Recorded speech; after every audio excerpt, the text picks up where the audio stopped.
He had everything: a great job, loyal friends, and the woman he loved. But in one night, it all collapsed. Accused, betrayed, abandoned. She vanished without a word. Then the truth came out, and it was even worse than he imagined. Why did she never ask for the truth? Who was really behind the betrayal? And when she finally reached out, was it too late? Emily has been different lately. She looks at me warily, sometimes with a cold sense of judgment, as if she's already made up her mind about something. I try not to question her. Maybe she's just going through a rough time at work, or maybe exhaustion is catching up with her, but the tension between us is growing sharper. Honestly, it feels like she doesn't trust me. And that stings. We've always been that strong team, the one our friends talked about. Or at least, I thought we were. Another business trip came up, unexpected, as always, though in my line of work, it's long been routine. I'm a manager at a large company that specializes in warehouse automation. The project I'm currently handling is complex but promising. My bosses insist that I personally meet with clients to tailor our system to their needs. Emily, of course, doesn't like this. She always sighs when I bring up a trip, but this time was different. She didn't sigh, she just stayed silent. I tried to lighten the mood, joking that soon she wouldn't let me leave the house at all. But Emily only gave me a strange, heavy look that made me uneasy, like something was weighing on her, but she wasn't willing to share. On the morning of my departure, I left early as usual to avoid missing my flight. She barely said goodbye. I was used to us hugging before I left, but this time, it was like she'd shut herself inside a shell. I wanted to ask what was wrong, but there wasn't any time. Planes don't wait. On the flight, I kept thinking about it, catching myself in anxious thoughts. Could there be someone else? We've been together for almost 5 years, and passion fades. It happens. And yet, there was always something about Emily, a spark that drew me to her. I didn't want to believe that feeling was gone. At the hotel, I checked into a standard room, freshened up quickly, and headed to my client meetings. It was a tough but productive day. I tried to stay focused on work, but thoughts of Emily wouldn't leave me alone. When I got back to my room, I saw my phone buzzing with notifications. A couple of messages from friends, some emails. Nothing unusual, but nothing from Emily. No call, not even a short text. That was strange. Normally, she would at least send a "Did you land?" or "How's your trip?" Thinking I should take the initiative, I called her. She didn't answer right away, almost like she didn't want to pick up. When she finally did, her voice was steady, almost indifferent. "Hey," I said, trying to sound upbeat. "How are you?" "I'm fine." She answered shortly. "You didn't call me. I thought maybe you were upset." "No, I was just busy." Silence stretched between us, and I could tell she didn't want to talk. Something was definitely wrong. We said a quick goodbye, and I was left alone in my quiet hotel room. The next day was round 2 of negotiations. The clients were demanding, but we finally reached an agreement. I felt satisfied with the results, but my mood was still low. Thoughts of Emily wouldn't leave my head. That evening, I decided to clear my mind and went down to the hotel bar. It was a quiet spot, almost empty. I ordered a glass of whiskey and sat there, thinking about how to fix whatever was going on between us. Maybe I worked too much. Maybe Emily felt lonely, and I hadn't noticed. And then, suddenly, I saw her. A woman walked in, and for a split second, I thought I was imagining things. She looked so much like Emily. I froze. No, that's impossible, I told myself, but then she turned. It was her. Emily. And she wasn't alone. A tall man, probably in his mid-30s, stood beside her. They were talking, and she was smiling, a polite, effortless smile. My heart clenched. What was she doing here? Why hadn't she said anything? And who was this guy? I sat still, unable to move, as a low, dull buzzing filled my head. Emily was here. My Emily. In the same hotel, the same city as me. And she hadn't said a word about coming. To say I was shocked would be an understatement. Seeing her there in the bar with another man made me feel like the ground had disappeared beneath my feet. I tried to steady my hands, gripping my whiskey glass so tightly my fingers turned white. She was sitting at the next table, turned slightly to the side.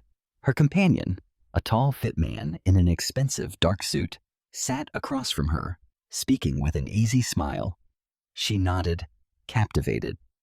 Their conversation looked too relaxed, too personal for a simple business dinner. I wanted to walk over right then and there, demand an explanation. My mind raced with fragments of questions. Why are you here? Who is this guy? But something held me back. Maybe it was fear of finding out the truth. So I decided to wait, to watch, to understand what was happening. Pretending to be focused on my drink, I studied their every move. Emily laughed. Her eyes were warm, alive, so different from how she'd looked at home lately. Jealousy hit me like molten steel. Finally, they stood up. The man helped her into her coat with effortless charm. Then they headed toward the exit. I followed at a distance, careful not to be noticed. They stepped out of the hotel and walked down the street, disappearing into the city.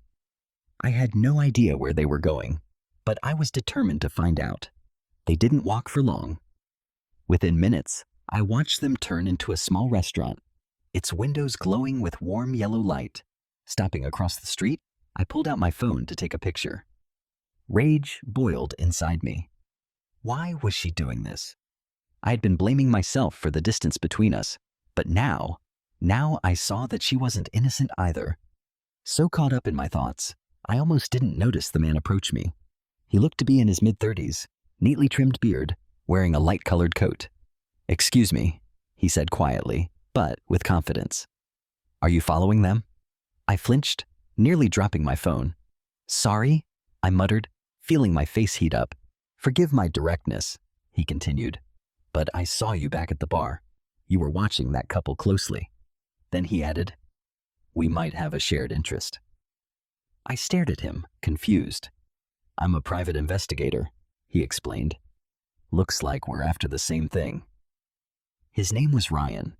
Something about the way he spoke, or maybe just the fact that he seemed to understand exactly what I was going through, made me trust him almost instantly. Ryan offered to help, saying he could look into the situation, find out who this man was, and what was really going on. I don't know why I agreed. Maybe because I was lost. Maybe because I needed someone to help me through this emotional mess. Ryan handed me his number, assured me he'd start digging first thing in the morning, and walked off. As I headed back to my hotel, my thoughts were in complete chaos. Who was this man Emily was with? Just a friend? A colleague? Or something more? And why was she here in the same city as me without telling me? I wanted to confront her, but I knew I wouldn't get the truth. Later that night, Ryan sent me his first update. He had a name, Stephen, a businessman, a regular at this hotel. Apparently, he often had meetings like this and was known for tipping the staff well, enough for them to talk. I didn't know if I should believe Ryan, but having some control over the situation brought me a strange sense of relief. It was a twisted way to get answers, but I needed the truth. The next 2 days passed in a blur. I went through the motions at work, barely able to focus on meetings or paperwork. Every evening, I met with Ryan. He showed me photos, recounted where Emily had been and who she was with. She spent a lot of time with Stephen, but from what Ryan could tell, all their meetings happened in public places. I tried to justify it. Maybe it was just a coincidence. Maybe she was taking a break and ran into an old friend. Maybe I was overreacting. But something about her secrecy, her distance, gnawed at me. On the third night, I finally gave in and called her. When she answered, her voice was steady but distant. "Hey," I said, forcing myself to stay calm. "How's everything?" "Fine," she replied after a brief pause. "Are you home?" I asked. "Of course," she answered, too quickly. It was a lie. I had seen her just an hour ago. She had gone into Stephen's hotel room. I hung up, my grip tightening around my phone as anger burned through me. She was lying, to me, to herself. Just then, Another message from Ryan popped up on my screen. He noticed that their relationship seemed too close to be just friendly. It confirmed what I had suspected from the start.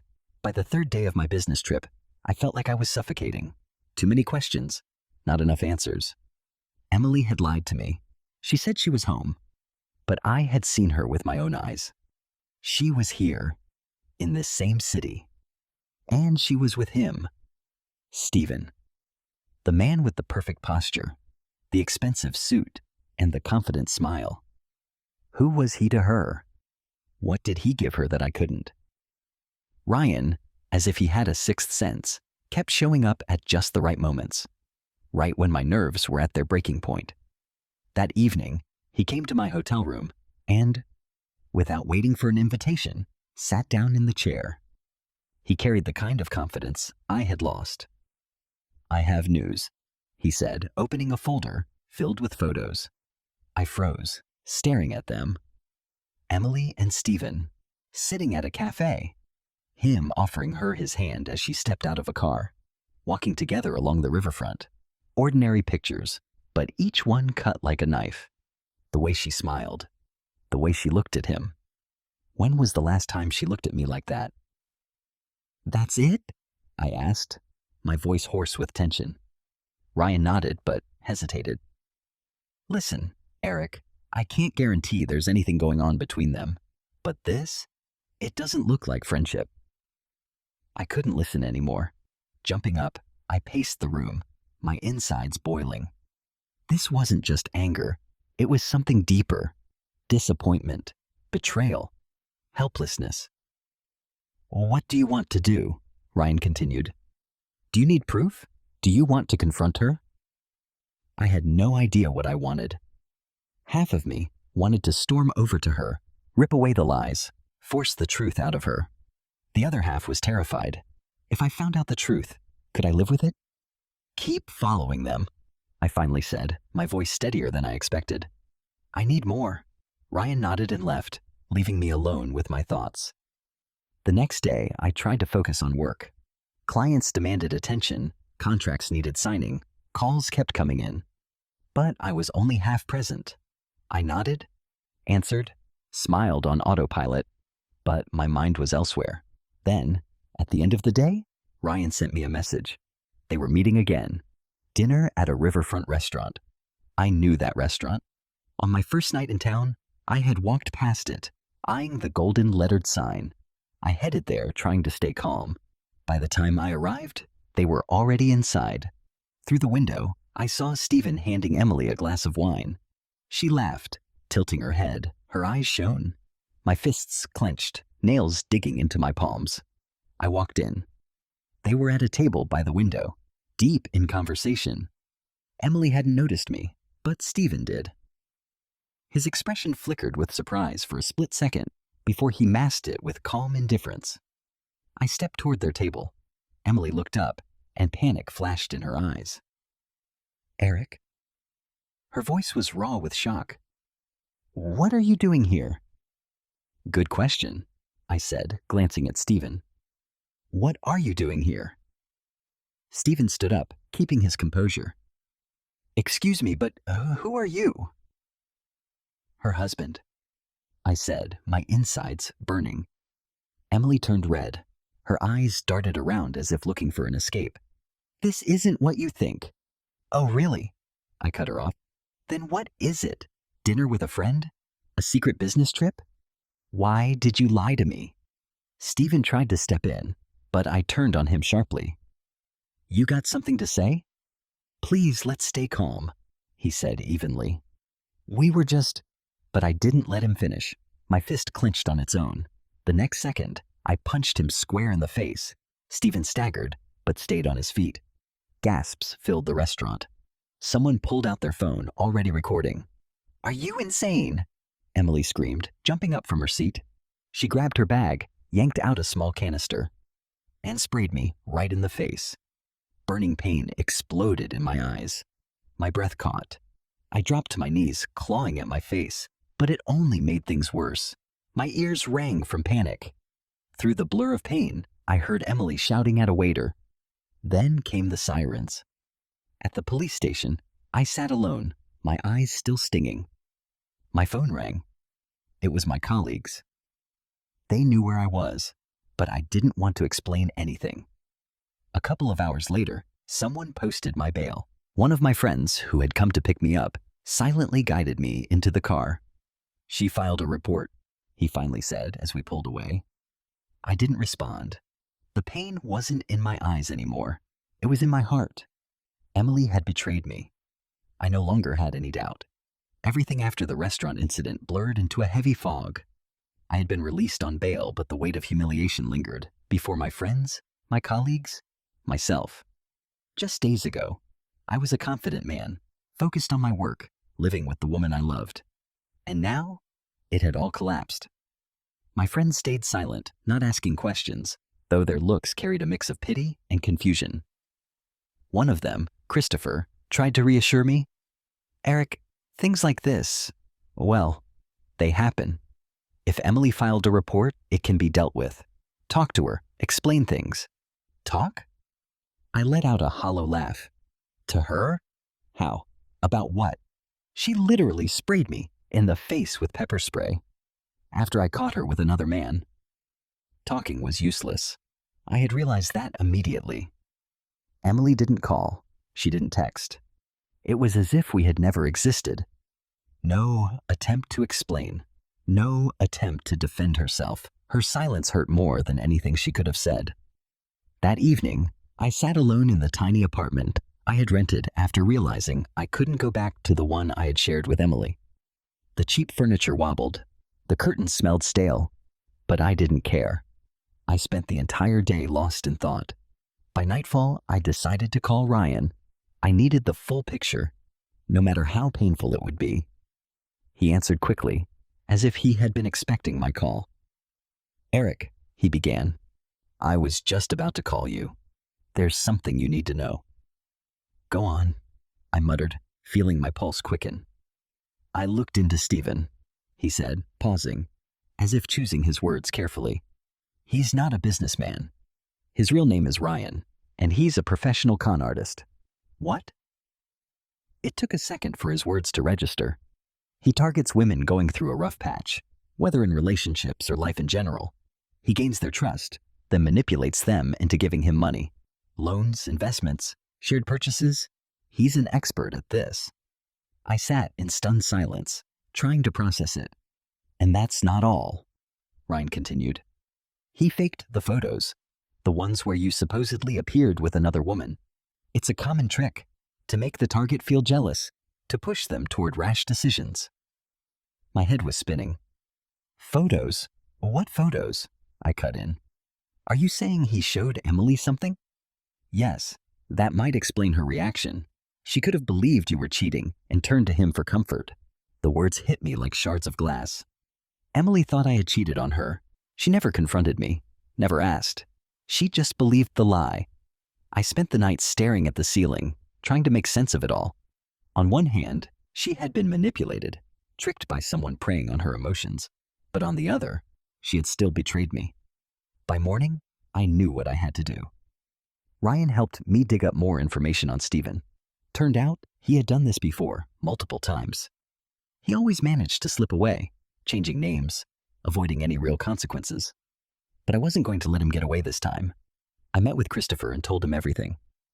He listened quietly, frowning, then finally said, "Eric, if you want, I can talk to Emily. Maybe she hasn't realized the full picture yet." "Don't," I said sharply. She had already made her choice. Still, I had to see her one last time, not to justify myself, just to put an end to it once and for all. We met at a cafe near her office. She arrived composed, distant. Her face felt unfamiliar, like I was looking at a stranger. "You wanted to say something?" Her voice was indifferent, but I caught a flicker of tension in her eyes. "Yeah," I said, setting my coffee cup down on the table. "I know about your friend." Her expression shifted slightly, but she quickly regained control. "What are you talking about? His name isn't Stephen. You don't even know his real name, do you?" I leaned forward slightly. "He's a con artist, Emily. He pulled you into this mess, made you believe a lie?" She stayed silent, but her hands trembled slightly. "He showed you fake photos to convince you I was cheating. You could have come to me, talked to me, asked me, but you didn't." "Eric," she started, but her voice cracked. "I saw those pictures. I thought—" "You thought?" I interrupted. "You didn't even give me a chance to explain. You chose to believe a stranger over me." I stood up, looking down at her. "This is the end, Emily. You destroyed everything we had." She didn't respond, just sat there with her head lowered as I walked out, knowing this was the hardest ending I had ever faced. A couple of weeks later, I found out Emily had filed for divorce. The property division went smoothly, without arguments, but it was painful to watch our life break apart like that. Once the paperwork was finalized, I felt an odd sense of relief. It was like having a splinter finally removed. The pain was still there, but I could breathe again. Emily and I never crossed paths after that. She took her share, and the only thing left from our life together was a stack of legal documents proving we had once been husband and wife. I moved to a different apartment in another part of town, closer to work. It was small but cozy, and more importantly, it was mine. I was getting used to being alone. The first few weeks after the divorce felt especially empty, like a huge part of my life had been ripped away, and I had no idea how to fill the space. My friends tried to be there for me, but their words of support sounded hollow. I didn't want pity. I didn't want to talk about Emily or what had happened. It was an open wound best left untouched. Then, about a month later, I stumbled across an article online. The man I had known as Stephen, whose real name was Ryan, was in it. Turned out he had pulled the same scam on several other women in different cities, but this time they caught him. One of his victims turned out to be braver than the others and went to the police, providing evidence. The article talked about fraud, shattered lives, and money that would never be recovered. As I read, I thought about Emily. I wondered how she was, but not enough to reach out. Somewhere deep inside, resentment still lingered. She had destroyed everything herself, even if she had been deceived. She chose to believe a lie instead of me. A few more weeks passed. I was living on autopilot. Work, home, the occasional meetup with friends. Then, one night, coming home late from the office, I found an email from Emily in my inbox. I stared at her name for a long time, as if it were some kind of spell that could shatter my fragile stability. But eventually, I opened it. "Eric, I spent a long time debating whether I should write to you. You probably don't want to hear from me, and I don't blame you. But I still want to apologize. I destroyed everything. I believed someone who deceived me, and in doing so, I ruined our marriage. I keep asking myself why I didn't come to you with questions, why I didn't give you a chance to explain. But I have no answer. Maybe I was too broken, too blind. Ryan, or Stephen as I knew him, is gone. He scammed me, took my money, and it took me a while to even realize what had happened. I'm ashamed of how I treated you. I know you'll never forgive me, and I'm not asking for that. But I needed to say this. I was wrong. Emily." I read the email multiple times. Her words felt sincere, but there was also a helplessness in them that made me realize none of this changed anything. The next day, I finally responded. "Emily, I got your email. I appreciate you writing, but I want you to know I let go of this situation a long time ago. Yes, it hurt, and for a long time, I couldn't understand why you did what you did. But that's in the past now. We both need to move forward. I hope you find happiness." I felt an odd sense of relief as I hit send, as if an invisible weight had lifted off my shoulders. Over the next few months, I slowly started coming back to life. Not all at once, but little by little. I reconnected with friends, got back into working out, and even picked up a new habit: morning runs in the park. Simple things, things that once felt ordinary, started filling me with energy again. Emily became part of my past. Sometimes I thought about her, but those memories didn't hurt anymore. They were just experiences, a chapter in my life that had taught me a lot.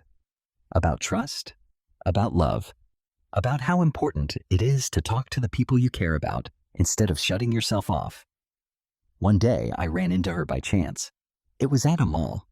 She was standing outside a bookstore. I noticed her first, and for a second, our eyes met. She gave a small nod. I nodded back. We didn't walk toward each other. We didn't say a word. And as I walked out of the mall, I realized I felt nothing. No pain, no resentment, just a faint sadness for what could have been. But that no longer mattered.